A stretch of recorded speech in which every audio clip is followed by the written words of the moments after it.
Congratulations! You will meet the Grandmaster in 5 seconds. Prepare yourself. Prepare yourself. You are now meeting the Grandmaster.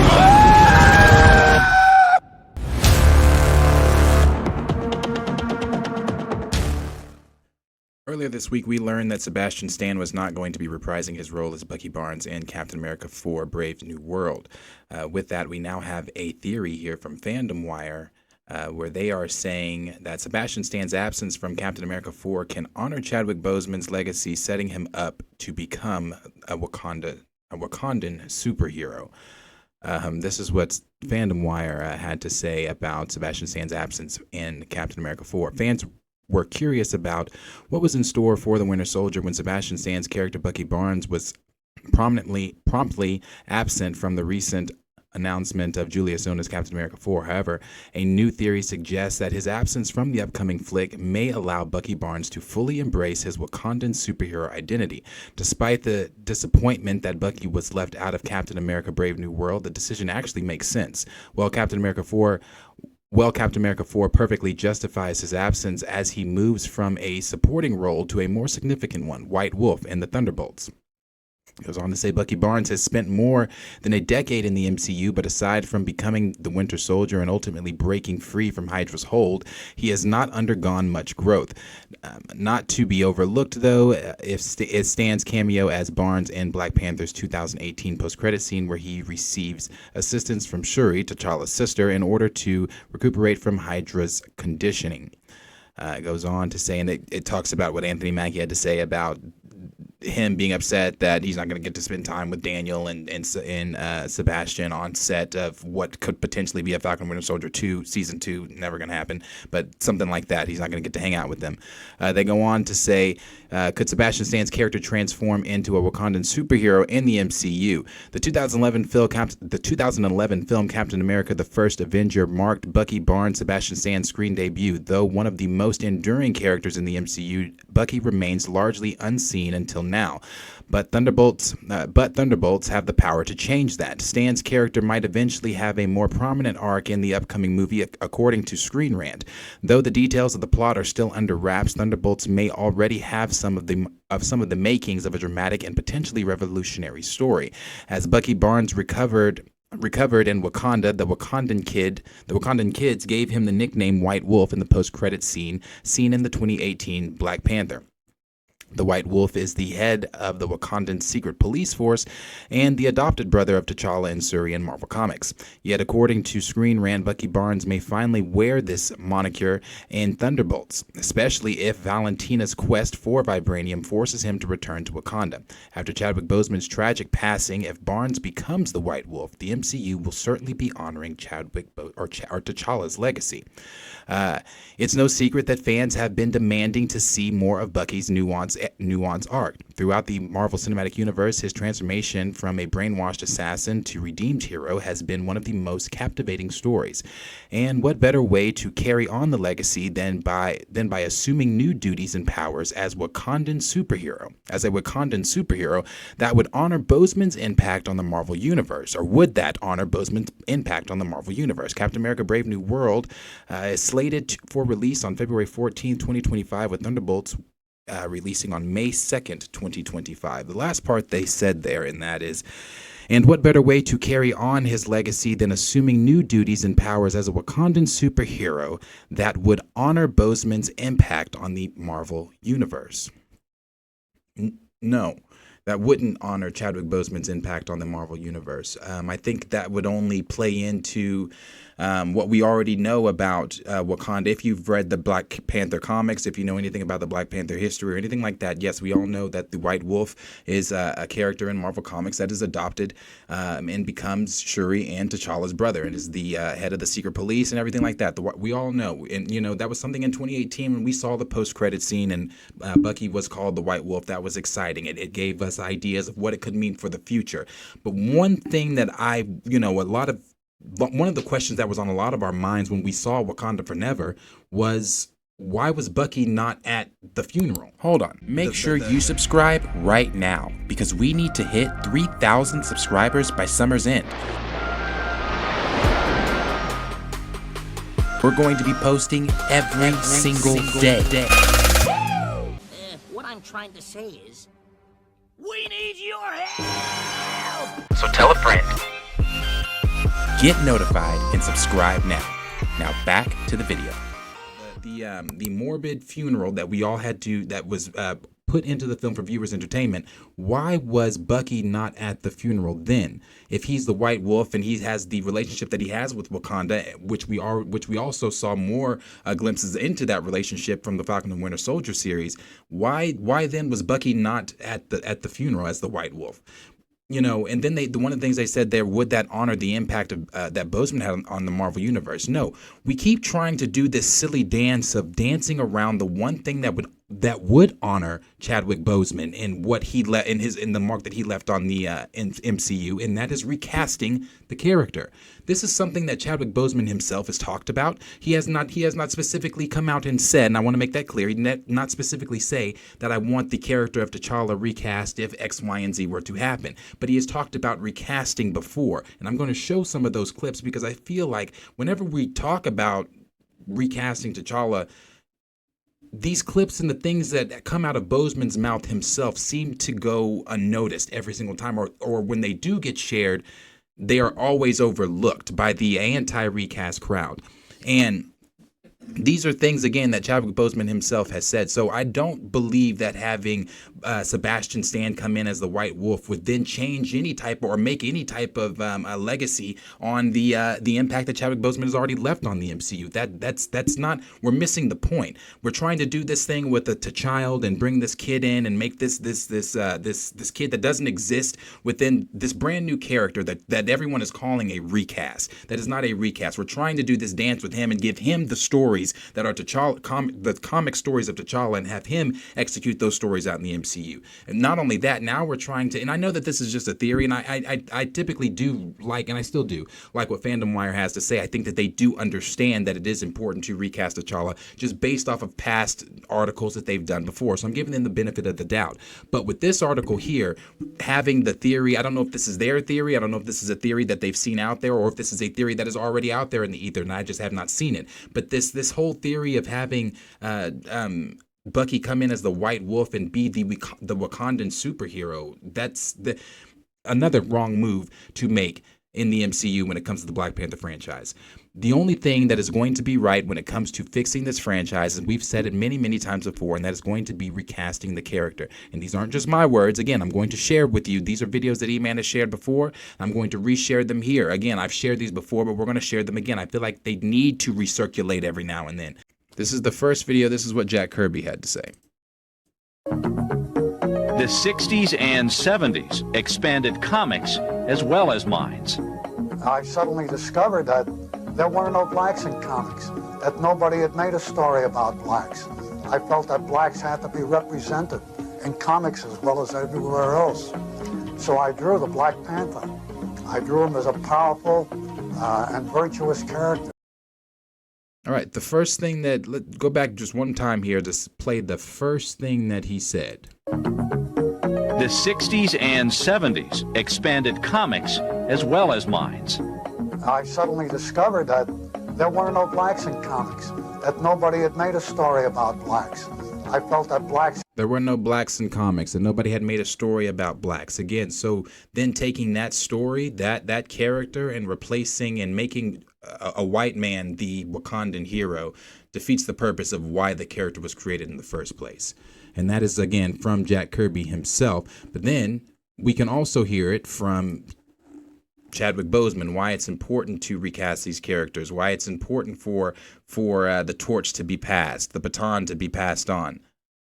We're in a time right now where I love it and relish the fact that when I shot Black Panther, I'm shooting it with Michael B. Jordan. Right. And we can coexist. But there's this thing of, if you're making movies and you're doing well, people start to say, oh, he's the next Denzel, or he's that. Right. Making your success be based upon the idea that there can only be one of you. And we as actors, we talk about this. We talk about how debilitating that is, how... The part there where he says that there can only be one of you. By everyone out there that says, oh no, I hope Marvel doesn't recast the character. Oh, you've gotten a recast with T'Challa. You are then going against exactly what Chadwick Boseman, the character of the man that played the character of T'Challa, wanted. You are saying that with him, the character stops. That is currently what we are seeing in the Marvel Cinematic Universe. When we watch For Never, we watch them bury the fictional character of T'Challa, attaching a real sickness that this man actually had to a fictional character, thus killing that fictional character with this real life man. And that is never what Chadwick Boseman himself wanted. He never wanted any role to stop with him. Again, I've used this example so many times, but it would be no different if something were to happen along the lines of before the Infinity War saga had finished. If something were to happen to Iron Man, to Robert Downey Jr., something was to happen to Robert Downey Jr. where he couldn't continue on in the role. If you think that Marvel would not have recasted that role to continue their story, you're absolutely wrong. You are absolutely wrong. And there should be no reason that the same thing should not continue on with the character of T'Challa. We've seen it with so many different characters. We're hearing it right now with the rumors of Aaron Taylor Johnson about to be the brand new James Bond. How many James Bonds have we had? How many James Bonds have we had? But if we were to stop it with Daniel Craig or anybody else before Daniel Craig, we would not have any more James Bonds. Again, I use this example quite often also. Heath Ledger and Joaquin Phoenix as the Joker. Mark Hamill is my favorite animated voice when it comes to voice actor when it comes to the Joker. But when I saw Heath Ledger and what he did with the Joker in The Dark Knight, I was like, man, nobody is ever going to top that. But if we would have said when Heath Ledger passed away, because Heath Ledger's performance as the Joker transcended any performance before him, it's for that reason we are never going to recast the character of the Joker. We wouldn't have the brilliant performance that was the billion-dollar film that was the Joker performed by Joaquin Phoenix. To where I then, when I saw that film, could say, okay, I really love Heath Ledger's performance, but Joaquin Phoenix does this, X, Y, and Z, or whatever. Being able to compare the two, being able to have that conversation, that's a conversation that you do not get to have with the character of T'Challa when you only limit the role to one actor. These are people. We are flesh and blood. We are going to eventually pass away, but these fictional characters are going to live on and are supposed to live on generation after generation after generation after generation. None of you listening to this broadcast right now were alive when Superman was created, but the character still lives on today. Hell, we're about to have another new Superman and another actor in that role, and we're going to watch that film in 2025. But yet the conversation with T'Challa stops here.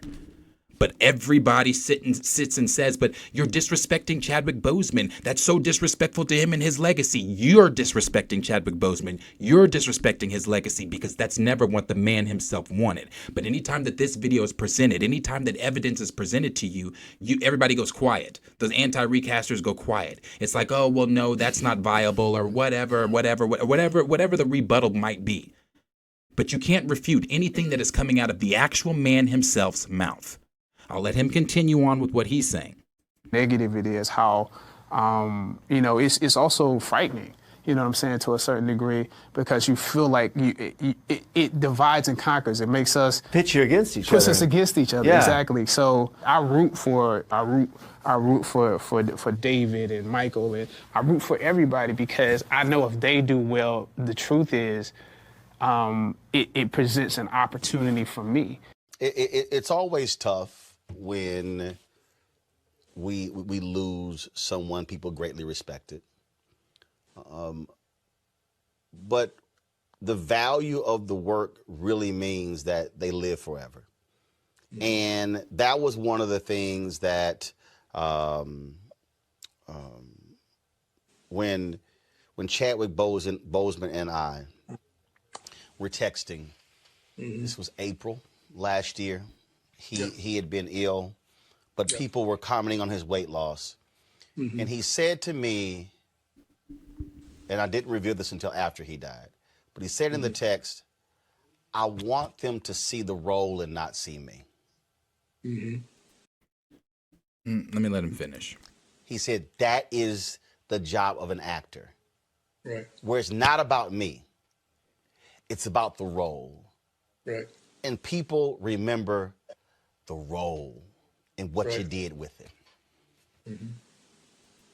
And that's it right there. And again, why Roland Martin why would he have any reason to make this up? He wouldn't. So if he had this conversation with Chadwick Boseman, those are Chadwick Boseman's words. I want them to see the role and not me. Again, by you saying that we are disrespecting Chadwick Boseman's legacy by wanting the character recasted, you are again then disrespecting the legacy that Chadwick Boseman is trying to leave. And that was, I want them to see the role and not me.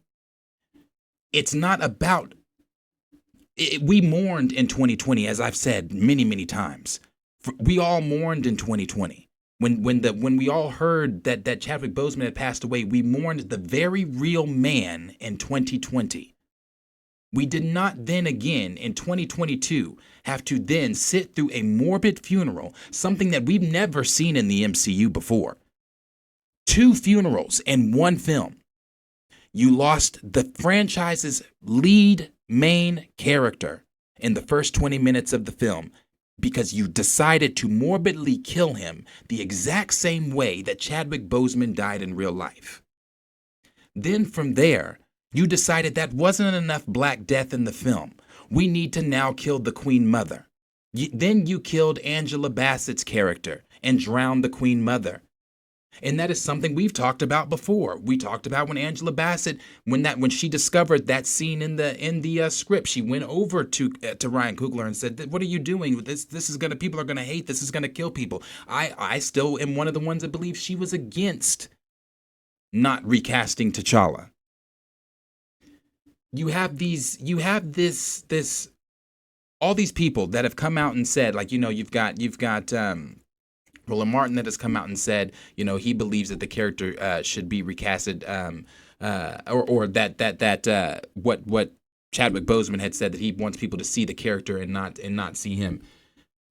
It's all about it's what we need to put the focus on is making it about the character. It's not. It's about the legacy that the actor has left, but the character does not then stop with that person. And it's all about, again, like Chadwick Boseman said, I want them to see the role and not see myself. The last thing that I want to play that he said, and this is, again, important. The last thing I want to play that he said, this is what he was talking about, how little kids are looking up to his character and looking up to him and the other characters in the film, but it's about the franchise's main character. But it does mean a lot. I know I've seen a lot of young kids, a lot of little Black Panthers. Some dressed up for Halloween. Right. I even saw some dressed up yesterday for another show that I was on, and it was crazy because it wasn't just Black Panthers. It was white Black Panthers. And that was completely enlightening because they are looking at a Black man saying, I want to be him. Yeah. And there's nothing weird about that. No. And it's not that it doesn't happen in sports. It happens in other arenas. When we talk about superheroes, it's sort of a thing that's new, because the other Black superheroes that have existed, a lot of them are in support of the white character as opposed to being, this is the focal point. This is the person I'm watching go through the story. This is the person I want to be. And the thing about this movie is there are a few people that you want to be. There will be some little girls who want to be Shuri, who want to be my little sister in the movie because she's really, really cool. And she has enough strength and joy that you want to be as witty as her. Some will want to be Okoye. Down the line, they'll want to be the other characters too. But I am the lead. All right. So yeah, that's a responsibility. I am the Panther. It feels great to know that people will want to be that image as well. And see, that last thing that he said there, it feels great knowing that people will want to be that image. That image. Again, we've talked about this before. I think I ranted on this the last time that we had a Black Panther discussion. And that is why it is important for the world to see Blacks in this role. other than the role of the thug, the role of the absent father, the role of the villain. It's important for us to be seen in roles like this. Again, this was Marvel's first billion-dollar film. It was a cultural movement as well as a global movement. And to take away the franchise's main character, and then again with the theories of it, well, we could replace him, with Bucky Barnes, or replace the new Wakandan hero could be Bucky Barnes and the White Wolf, and that's fine. You want to do the White Wolf story, but to try to have the White Wolf as the face of, as the Wakandan hero face, completely again goes against why the character was created in the first place. I'm not going to share the video, but I have shared the video before. And it's the video of the two little black boys outside of the movie theater. And there's the Black Panther poster up on the wall. And they are running over to the poster and yelling to their mom, "Mommy, mommy, this one's me." That is something that cannot be done with a Doctor Strange poster. That's not something that can be done with a Spider-Man poster. It's not something that can be done with a Fantastic Four poster. Representation matters in all forms. Representation matters. We've seen that with the Little Mermaid. All the videos that were going around of the little girls that were seeing the trailer for the very first time and turning around in shock and amazement to their parents saying, "She looks like me. She has hair like me." Representation matters whether you like it or not. And again, if you cannot see that fact, then your privilege is blocking you from seeing that very real fact. When you are represented in every form of your life, you tend to overlook those very real things. But representation does matter. And having the black superhero, the very first black superhero, that's not a derivative character. That's not a character that's a side character, but a character that stands on his very own 2 feet. A character that has so many comic stories beyond what the MCU has shown you so far. So no, this is another video of us saying the only thing that can be done, the only way that this franchise can continue to breathe life, the only way that this franchise can continue to garner interest and bring in new fans and continue to make the current fans happy, is if you recast T'Challa. And that is not in disrespect to Chadwick Boseman. That is not in disrespect to his legacy. That is to honor his wishes and to honor his legacy and to honor the fact that this is a fictional character that should continue on and span generation after generation after generation. This character should be here, was here before me, and it should be here after me. So I typically do like what Fandom Wire says, and I do think that they do get it. We've read articles from them before where they have said, they do believe that the character should be recasted and things like that. But this is not one that I agree with. No, I do not think you replace the Wakandan face or hero face with the face of a white man that would be Bucky Barnes. But question is always for you guys. Let me know down below in the comments what you were thinking. Do you think that, we go with Bucky Barnes and the White Wolf and he should be the new Wakandan superhero? Or do you think, you can do the White Wolf story, but you also do the White Wolf story the way that it's done in the comics where T'Challa is still present? You've just recast the character. Let me know what you guys are thinking about this newest theory from Fandom Wire down below. Like, subscribe, share with your friends, and I will see all of you guys in the next video.